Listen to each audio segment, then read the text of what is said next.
there's no way to really stop it. Our particular resonance is largely determined by our physical shape, and here you can see examples of Phi ratios, the ratio of 1.6 to 1, which we find repeated often in nature. This is just an example of, it's also sometimes called the golden mean. Phi ratio, Leonardo da Vinci spent a lot of time studying this. If you look within your body, we're actually formed around the so-called Phi ratio, not the pi, not pi, that's another number, interesting number, but this is Phi. And even our finger digits are basically our bones throughout our body. Our bodies are proportioned around this Phi ratio. And this is one example why in our particular universe here, the energy just naturally flows, because we have a natural inherent frequency proportions of our own body. If you look within your finger digits, if this is 1, the next digit would be 1.6, and if this is 1, the next finger digit is 1.6, all the way throughout your body. If you go, for example, from your belly button is basically a Phi ratio between the top of your head and your feet, and even in your face, the eyes are about a Phi ratio. We find this shape a lot throughout nature, and various artists have seen this, and it creates a certain set of proportions that you and I and nature around us, plant petals, and all sorts of living things are kind of shaped around this Phi ratio. And here's like the Sri Yantra is basically formed around these same ratios. If you were to measure it with a Phi ratio ruler, so you'd see this Phi ratio embedded throughout lots of sacred shapes. And Leonardo da Vinci did the measure of man, which has Phi ratio shapes built in throughout it. So we're naturally proportioned around the Phi ratio, and apparently women are more perfectly proportioned to the Phi ratio than men. Because they're more perfect. And that's, but these shapes actually matter. The Parthenon was built around Phi ratios. Now the reason I'm mentioning this is because intuitively you and I find Phi ratios very appealing to be in. We find Phi ratio based shapes feel comfortable to be around. If you give people different shapes, they will inherently gravitate towards Phi ratio buildings and so forth. Studies have been done on this. And people a while back used to design things naturally around the golden mean, the golden ratio. But in modern times, our buildings are built more around kind of economic efficiency criteria, so we've lost some of this, and maybe that's changed some of our resonance a bit. Okay. But the idea is basically this, that objects that are at the same resonance are going to spontaneously communicate information, just like radio, right? As a kid, I used to build crystal radios, and I was always amazed at this little device I built from Radio Shack, this little, 101 kid who configured it into a crystal radio, would receive information without a battery. There would be the radio station. It wasn't very loud, but it was there, and you didn't need a battery. And it's the same way with tuning forks. If you have 2 tuning forks and you hit one, the other one, even across the room, will start to ring, right? And we were just hearing resonance a few minutes ago, musical resonance with guitar. Resonance is a fundamental scientific principle, and it explains how energy propagates and how we hear sound and how light moves and all types of energy and so forth. But the main point is that once you identify the frequency of something in some way, I'm not saying logically identify the frequency of your radio station. If you identify the frequency in some way, you will spontaneously get the information from this. And you've all had some sort of experience with this when a loved one has been in trouble, or you just have the feeling to call somebody or something and there was a good reason to do it. That's because you are resonating with that partner or family member or so forth, because you have a bond and you naturally, spontaneously share that information. I'm sure you either had that experience or know people who've had that, where you just had a feeling to call and there was an emergency going on. Now, as Timothy was just saying as we're coming in here, in this situation where people are in distress right around us that we know, we're going to be getting lots of signals and resonance. And it can be a little challenging to focus a little bit because you're connected to a lot of people. Just as an example, I had this feeling to go visit a condo I used to live in North 28th Street, and Ira and I ran into, I went up there Thursday night and was just shocked by the devastation. And we went up there, and a friend, we were able to talk to him, a guy I've known a long time. And it was just kind of this feeling I needed to go up there, but there was this person I knew who was really good to talk to him and, give him my phone number if he needed help and so forth. So this is kind of intuitive examples of our intuition that we've all had. The RV procedure that was developed with Stanford Research Institute And all these other phenomena you and I have been surrounded by that we've been labeled as psychic phenomena. You know, ESP, telepathy, telekinesis. Paranormal. Paranormal, yeah.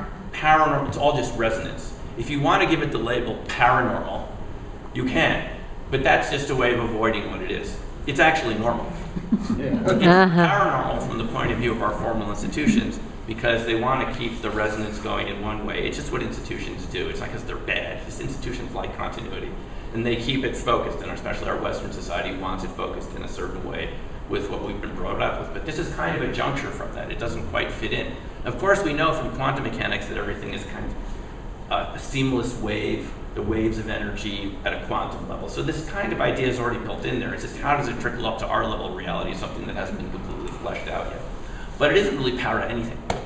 It's actually, let's just save the questions to the end because we will just keep your question in mind. So next slide. So this is so you're all familiar with resonance, with music, and so forth. By the way, I was the one who did the graphics here. I still love looking at these. They're excellent. But this is the Newtonian mechanistic Cartesian paradigm we've grown up with in school. Says it's all like gears, and there has to be this direct line of causation, right? And A has to go before B to go to C, and it's a very mechanistic view of the universe. But you know, when you apply this mechanistic model to medicine and to energy and to lots of other aspects of nature, it doesn't work very well. You know, you and I, we're not machines. You could look at our body that way, the different organs and what do they do, but you know, to feel, when you're healthy, you can't describe that from a mechanistic point of view. There's really no way to describe that from that point of view. Or when you're feeling happy, or whatever you're feeling, it doesn't fit with any mechanistic paradigm. But this paradigm was very popular, you know, in the Renaissance periods and later on when it came about. And there's something about it that our mind likes, and it's very powerful. You can get people to the moon with it. But it will never describe free energy. It will never describe the e-catalytic engine that you might have heard about. It doesn't describe these nuclear and subnuclear processes that are really increasingly having an impact on our world. And it doesn't describe remote viewing or any of the phenomena that we're talking about here. So this paradigm, while it's very powerful, and it's not inherently good or bad, it just has limits. It's a powerful paradigm, but it's a limited paradigm. It only works at a certain level of reality, as Einstein was able to show, that this is a subset, and that at a broader scale, there's much more going on. Okay, next. And so here's where it gets interesting. And this is one of my favorite diagrams. Is that what we perceive as reality is a tiny fraction of what's going on around us, a really small fraction. And there's some books that have come out recently, Incognito by David Eagleman and others, I mean, just a couple months old, where they're we didn't have some of these books when we were working on this Opening Minds back in 2000. But basically, we get about 40 million bits of information into our mind every second, into our brain physically, from our senses. We're only aware of 16 bits of that, which is less than 1,000%.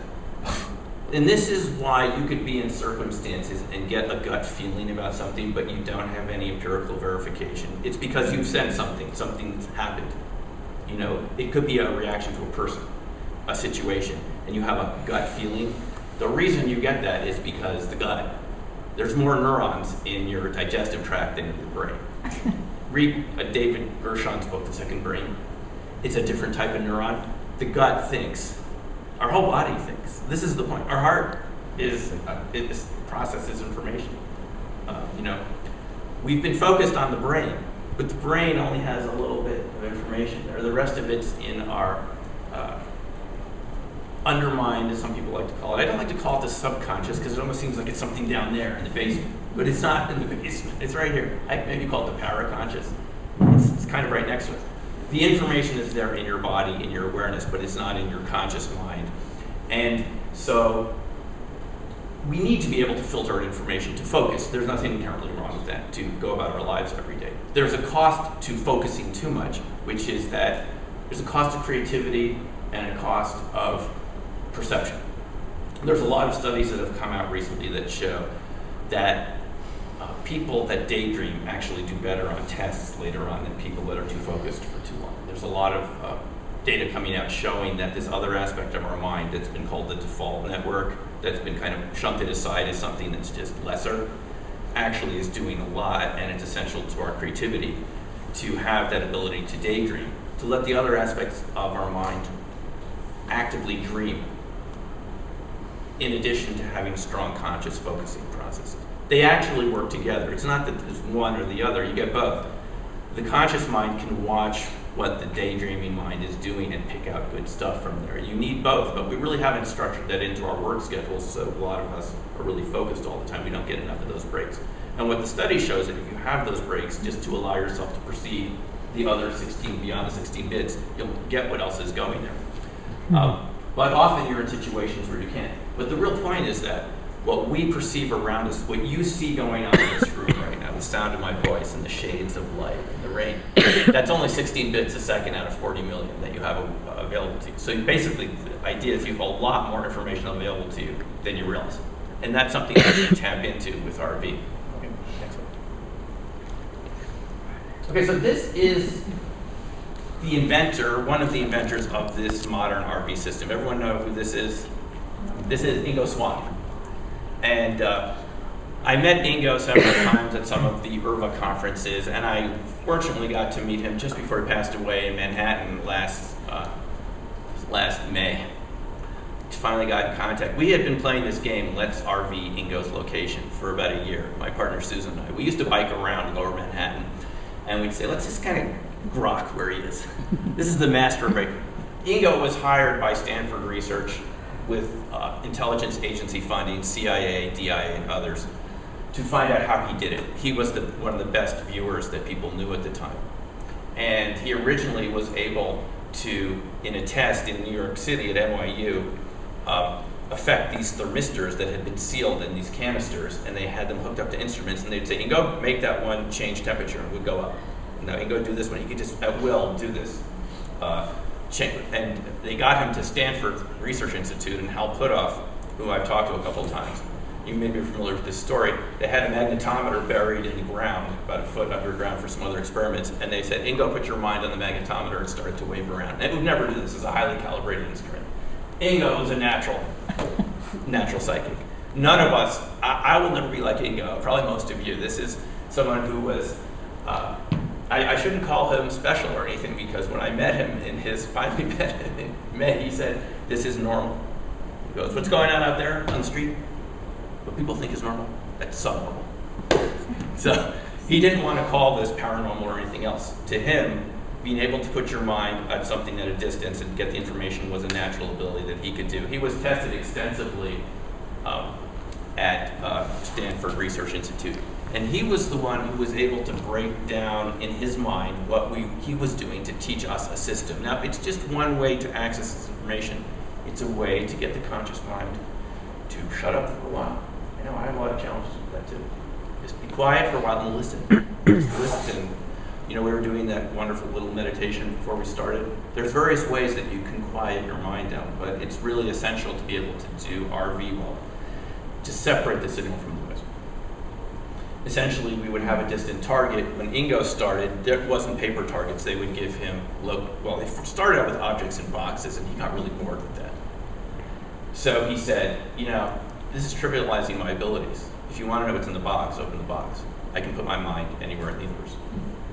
So they said, well, what are we going to do? And apparently he was floating around his pool one night in this apartment they'd rented for him, and he heard this voice come in at 45 degrees from the right. It said tri-coordinates.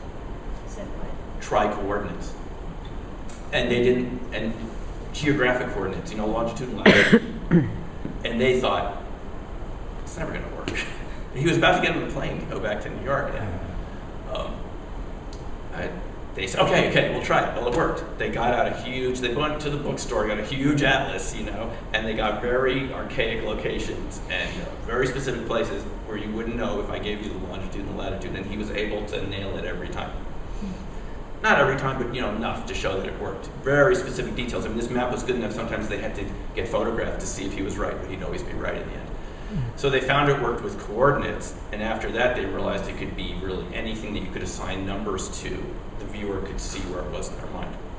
in essence, Ingo created what's called the CRV system. I'm not a big guy on systems. This is just one person who created a system that a lot of us learn from. But it's just tapping into that ability. And what that ability is learning to listen to very subtle signals in your awareness.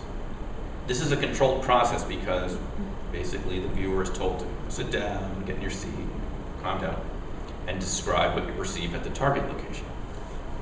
It could be just that, the target location, could be anything. And the information to a trained viewer will start to come across. The viewer learns how to separate out what's conscious monkey mind signals from what the real signal is. That's really the essence of RV. Ingo knew how to naturally do this, but we all have this ability to some degree, as I will attempt to show you as we go. Here he is with Russell Targ. You might have seen Russell. He's come here many times, and who I ran into at Ingo's memorial also, and I got to ask him a number of questions. I said, Hal, is it really true that we can't figure out how the extraterrestrial technology works? Is it true that the defense companies have this and that it's being withheld from us? But he goes, oh, they have it, but they can't figure it out. Hal has multiple security clearances. If Hal says it, it's real. Okay, so there it is about UFOs. Good, thanks. Here he is. This is Pat Price. Pat was also another natural psychic, worked for the Burbank Police Department. Crime rate was very low while he was police commissioner in Burbank. He could see the crimes as they were being committed and would send the squad car out there. This guy was amazing if you've talked to people that worked with him. As one viewer told me, if Pat viewed it, you could take it to the bank. He didn't miss. He was always accurate. Pat and Ingo viewed something, a practice target for the Central Intelligence Agency that was so accurate, it's why they agreed to fund it. And we heard Kit Green talk at the IRVA conference 2 summers ago, and he described to us the 3 cases, one of which involved Pat, that convinced them to fund it. Kit was the guy who manned the strange desk at the CIA. They have a strange desk. It's where they do the UFO and all the weird stuff. And Kit's in charge of it. He didn't tell us this when he spoke at IRVA, but I found out later reading Grant Cameron's book about UFOs recently. And Kit was in charge of this. What's IRVA? International Remote Viewing Association. It's an association of people that study this process.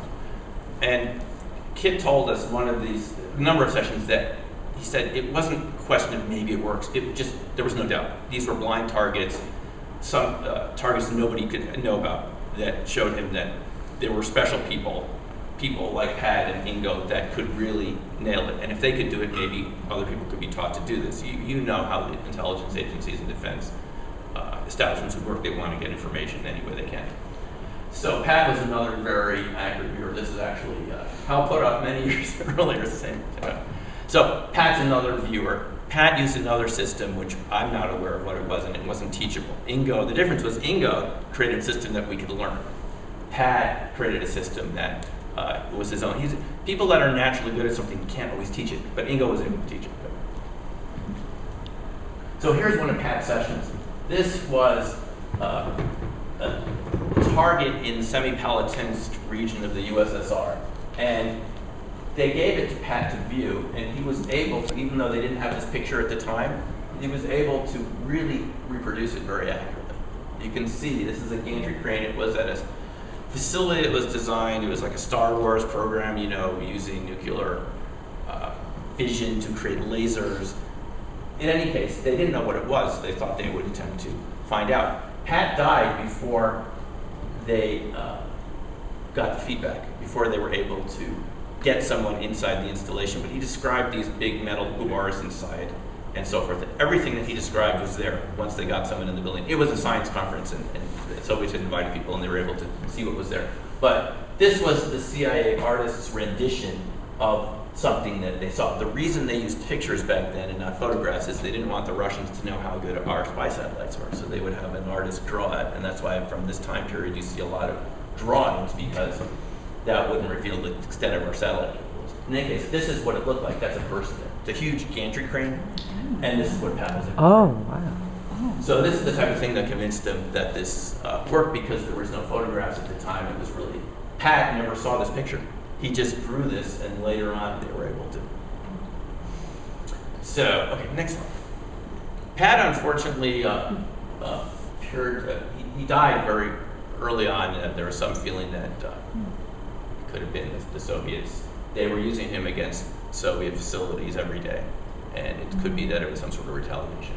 We're not sure as far as that. But in any case, here's an example of someone that learned to do it, like you and me, who didn't think they had any ability. This is Hamid, who was Ingo's friend from New York City, another artist.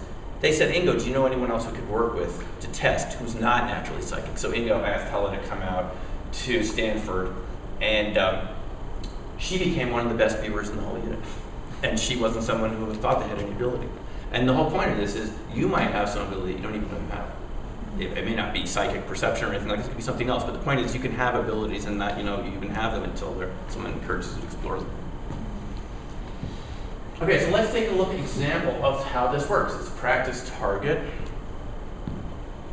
and the viewer doesn't see the target ahead of time. It's hidden in a folder, and the idea is you have the viewer basically just sit down, quiet your mind, and describe what you're perceiving at the target site. That's the only information you get. So what's in the folder? That picture? That picture. Okay. This is the way we use to train people. This is once you're doing other types of sessions, it would be double blind, but to train people, they should do this.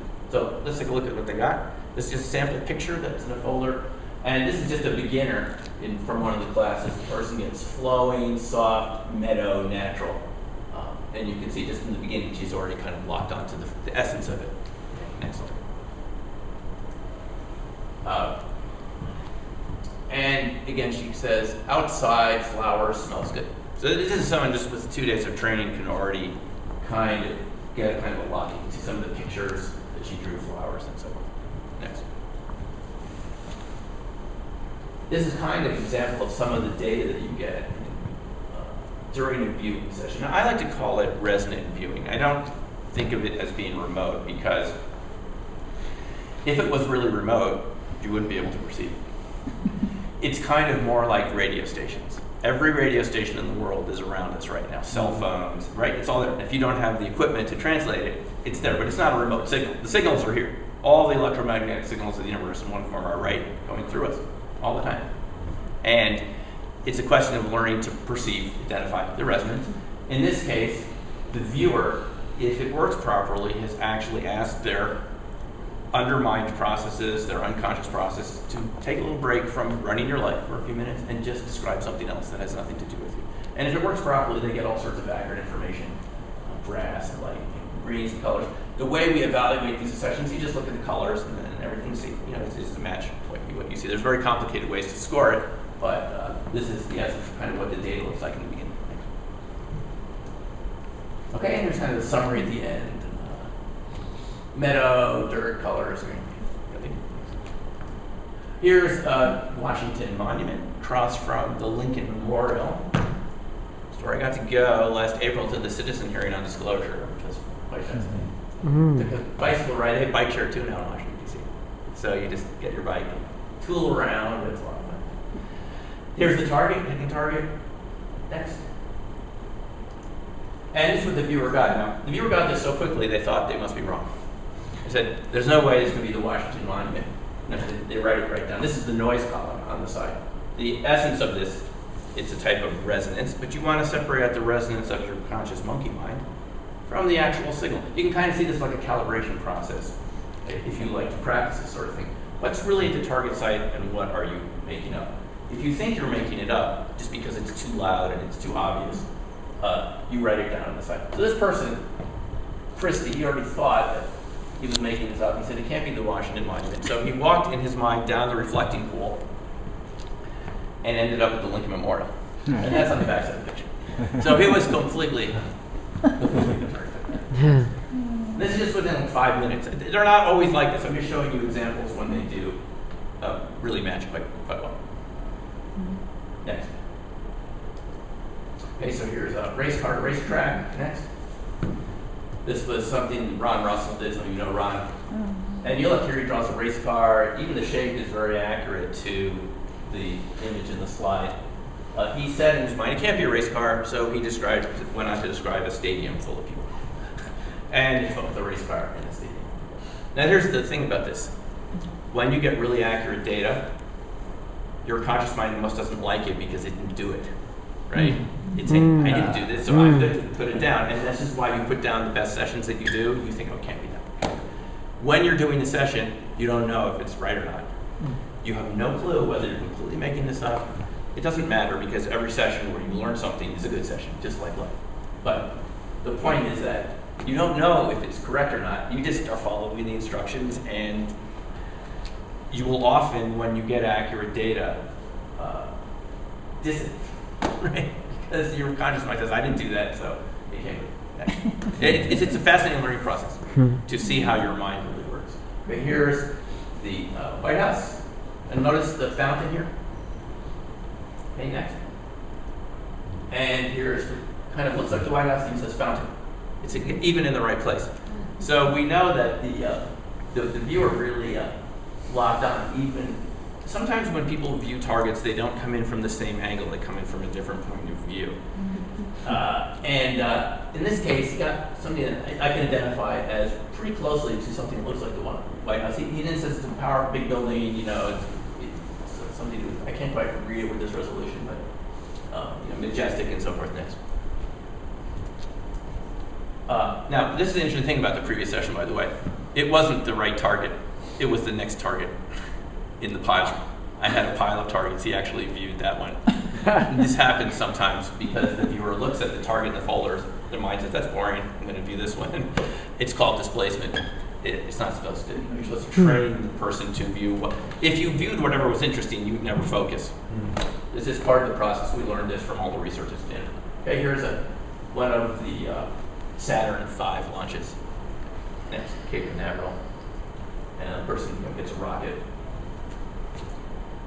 This phase 3 is one stage where you drop. It's a kind of tea ceremony with 2 women on either side. Next. And there's kind of the shape. See, higher and then something in the middle, and the person goes on. It's just interesting how they were able to show kind of 2 shapes with something happening in the center. Each viewer will describe something differently, and this is what makes it interesting. There's no 2 people are exactly alike. Some people are good at smells, tastes. Next. And she went on to describe some of this activity between people, so it seemed to match pretty well. Next. Neil Armstrong first walk on the moon. Let's see what happens here. Next slide. And let's see. Well, it's another way to write your data in a spiral, if you like. Okay, next. Now this is what we call phase 4. This is a more advanced stage that Ingo came up with later. And in this case, they get burning, launch, waiting before something important is about to happen, preparing for a big event, metal, fabric, anxious, so forth. Milling around, buzz. Okay.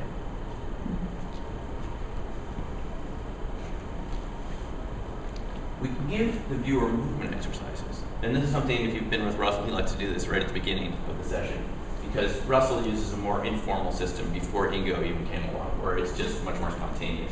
It is spontaneous anyway. And once the viewer's at the location, you can actually ask them to move around the target site. You can move them forward in time. You can move them back in time, above and below, and so forth. So, next slide. So there's a lot of potential to do this. Group of people preparing for an event of importance involving projecting something into motion. That's a pretty good target content. Next. Let's see. Simeon, can you explain the line? Oh, yes. So, thank you. The line that you see at the top, this is what makes it work. It's called an ideogram. This is Ingo terminology. An ideogram, it's a cross between an idea and a hologram. It's the idea that they found this from observing natural psychics, is that natural psychics, when they start describing something, their hands will start to move around a little bit. They'll get some motion in their body. It's the autonomic nervous system sending unconscious information, pre-verbal information to the hands. So if you put a pen in someone's hand, they will start describing the object or the location without even knowing what they're doing. And so it starts by asking the viewer, in this particular system, now you can see this is kind of a written system, there's rules and so forth, but this is the system I'm familiar with. There's probably many other ways to do this.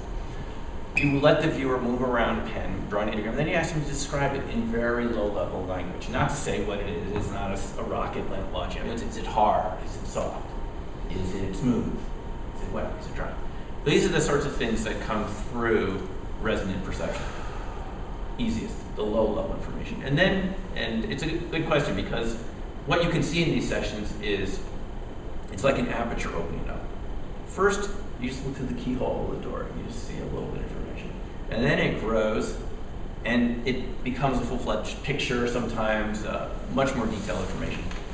You can stop the session for a while and continue it the next day, but the detail often doesn't come for a while.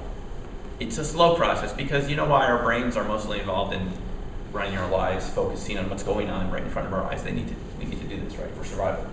And so it takes a while for the information to come through. I don't know whether that means that it's just there all the time and this is the slow part, or if it's because you're locking onto the frequency of it and it's a while before the information comes out. But it's a slow process. You know, if you like slow things, you'll enjoy this.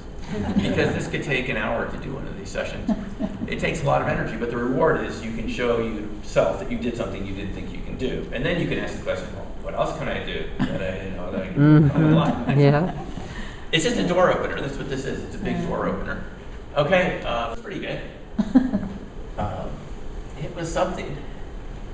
Can we go back just for a second? It's the reverse. Maybe I can read it from the screen here, and we'll know what we were looking at here. Wow. I guess I ignored the target. Sorry. It was pretty cool. Oh, it was the same target. It was a rocket. Oh, It's the rocket. This is her version of the rocket. Smooth metallic. It looks like a rocket. Okay. Big phallic symbol there. Next slide. Oh, this is a fascinating session. Leaning Tower of Pisa. I haven't been there personally. Has anyone been there? Yes. Okay. Let's look what the viewer got. Next slide. So this is what they drew. Now, this is interesting. There's definitely a leaning something, right? But they came into the target from the side, right? The picture is from this coming this way, but they're looking from the side. Now you can see there are mountains behind there which are not in the photo. And sometimes people say, well, they're just picking up your thought. It's telepathy, whatever that is. They're picking up the monitor's thought if the monitor knows the target, or the person who selected the target. In this case, I've never been to the Leaning Tower of Pisa. I don't know if there are mountains. Are there mountains behind it? I think so. They're hills. I looked at a picture later on from this angle. That's there. But it wasn't in the picture. What this shows us is that the viewer just wasn't viewing their feedback. They were viewing the target site. This is what really should happen if this works properly, even if you don't think you can do this. You actually tune in to the target location as if you were there. It isn't because you're really there, because some people say, is this like astral travel? Is it, is my spirit body projecting there? I don't think so. Not at this level. I'm not saying that's not possible. It seems to be that the viewer is tuning it in so convincingly that it becomes like they're there and they walk around. We've had people who've gone to locations and walked around later, went to visit these little towns that could be hard and said, oh, it's all there. Yeah. This is interesting. This is the viewer started channeling in this one. Greek fisherman, I believe, in the Mediterranean. Next slide. And he went to do his session. You can see his Karen asked to get the ideogram. We start describing this low-level data. This is just very low-level stuff. How does it feel? At this point, you touch the paper with your pen or a pencil, and you say, how does it feel when I touch it? Does my pen feel hard or soft? That's how direct this is. Is it slippery? Is it smooth? You go through this, it gradually turns into colors and shapes after a while. But next slide. He got a ship at sea, which we knew he's made contact with. Then he began saying, this isn't fair to our people, you're disturbing us, this and that. And I realized he had begun to channel the fish. Believe it or not, he became a channeler after this session. And he's an engineer at CU. He had no idea he had this ability. At first, the channeling was rather uncomfortable. It would start anytime he was in a group of people, he would start saying things about them from these angelics, as he would call them. He wasn't sure who they were at first. And he became okay with it. This is why I have people sign a release form before they take the class. I'm not responsible for it. So this channeling, yes, this is something that this can open you up into different ways. Okay, next. Okay, eventually we can go on to esoteric targets. This was a crop circle. That first crop circle I ever saw was this on a page. This is where it started for me. Let me just move through some of these quickly. We'll have some questions. This was my first crop circle, and you can see it's a circle with energy going in and out. This is before I ever went to England. This was it. And I had to go there to find out what this was later on, because I got all this weird stuff in here about energy and extraterrestrials and all this. And I thought, what is this? So I ended up going there, and now I give tours over there to see these things, people holding circles. We can use RV to study these esoteric targets, as we call them. Maybe that's not a good word, whatever you'd like to call it. Balls of light. We can, once you view Washington Monument, kind of regular nuts and bolts targets, you could send the viewer to other less verifiable targets, which isn't, we can't verify what the viewer is getting. We can verify the Eiffel Tower, but it's a ball of light someone photographed while we were right behind there at Wilbur Hill. And we want to see, well, what's that? Let's send a viewer there to see what they get. You've heard other people do this, I'm sure. Ingo Swan the moon. Ingo did this. Now, yes, I did ask Hal about penetration, by the way. This is Ingo's famous book about being asked to view for some secret agency the moon. He got in trouble. He saw stuff. He saw stuff. And well, it's interesting because Russell Targ said he thought it was a work of science fiction on Coast to Coast. I'm just saying what Russell said. I asked Hal at Ingo's memorial because Ingo passed away this, earlier last year and this year, and Hal said absolutely not. I was there with Ingo. We were concerned about this. The entities came here and started interacting with it. So Hal's view is that it's not science fiction.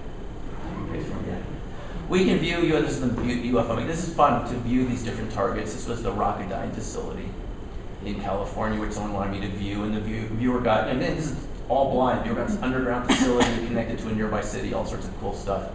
But I want to show you the last one here, which is really interesting.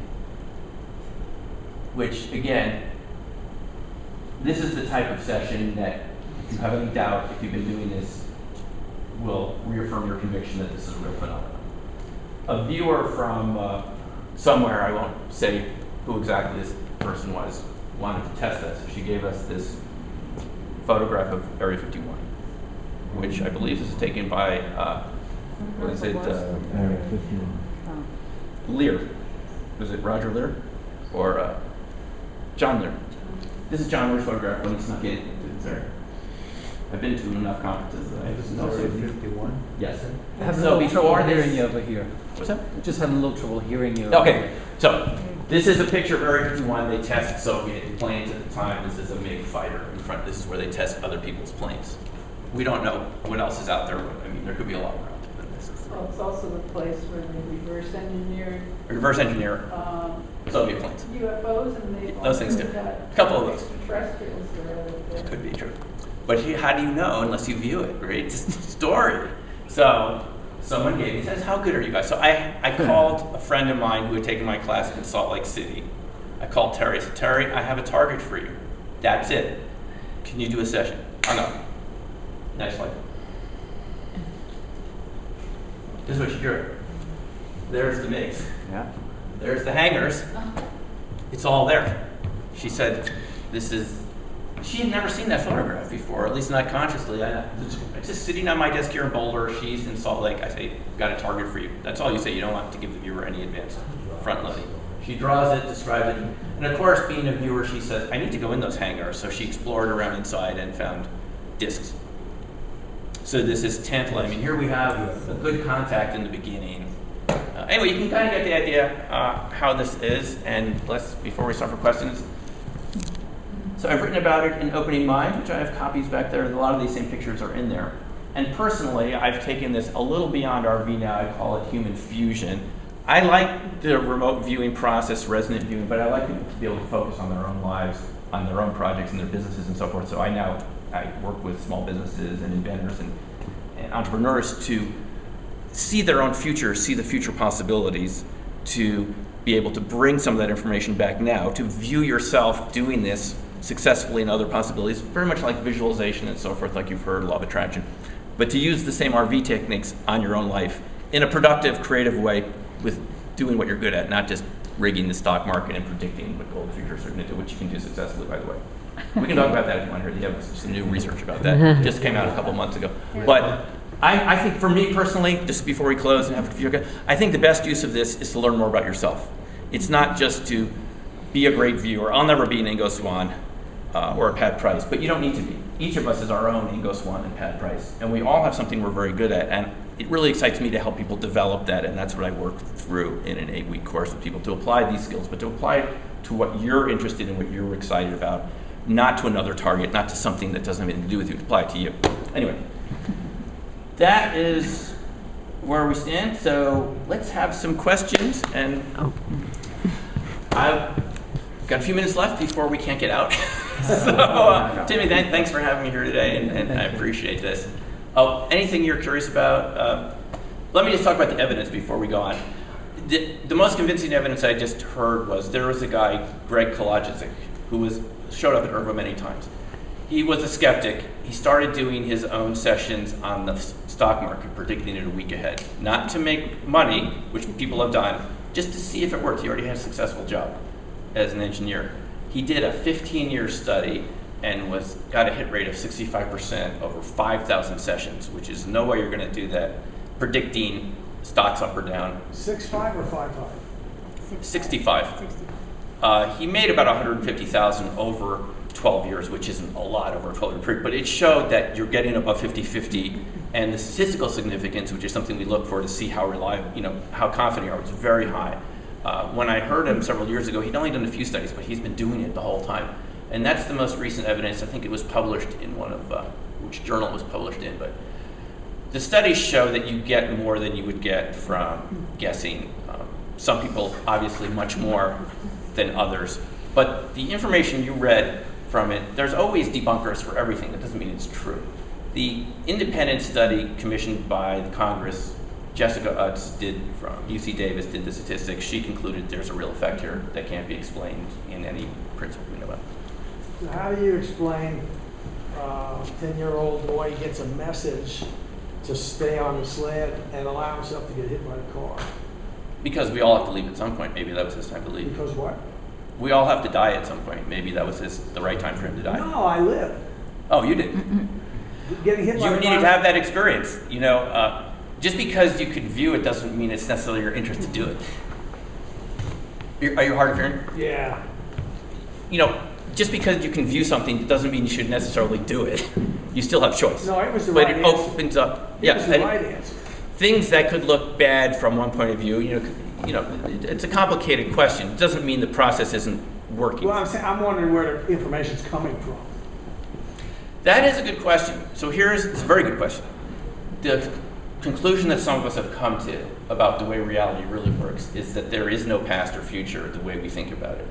There is no way you could view some of these events in the future unless it was happening now. So the most current view that we're taking from physics is not the traditional version of quantum mechanics, the Copenhagen interpretation, it's the multiverse interpretation. You might have heard of Max Tegmark. This is actually becoming increasingly popular. The idea is that all the universes exist simultaneously right now.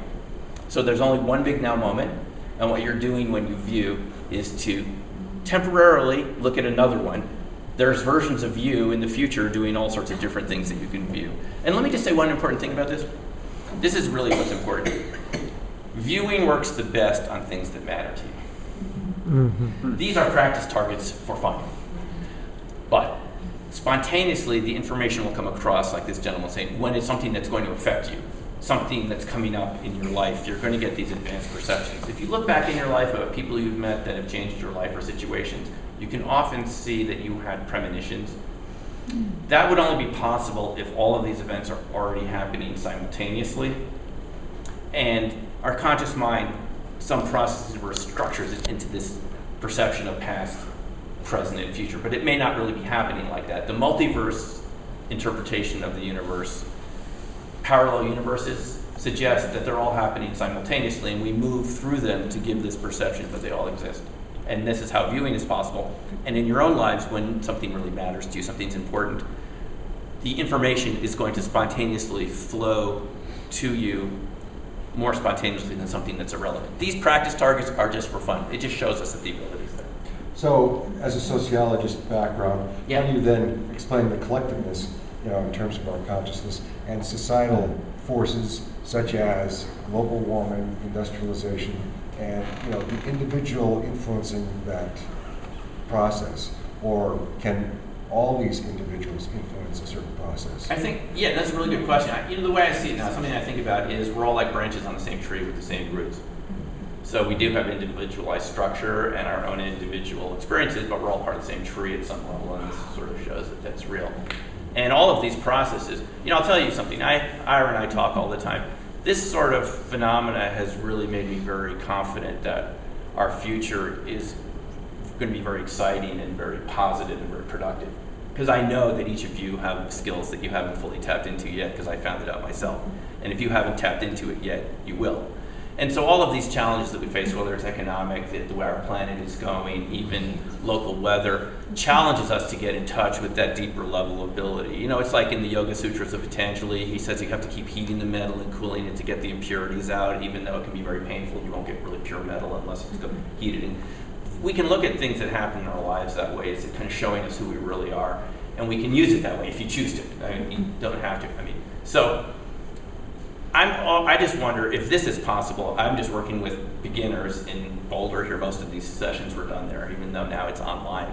Well, what else can we do? And of course, free energy would be possible. This has to tap into the same sort of process where it's not limited. We live in such a universe where it seems there's limits, but at some level it's not limited. Good question. Yeah. Do you want to just comment on crop circles for just a minute, since you've... Yeah, this is a kind of a unstructured type of resonance because you start with a blank page, it's your ideogram, and you create kind of a structure out of that. Crop circles are kind of like a structured type of resonance.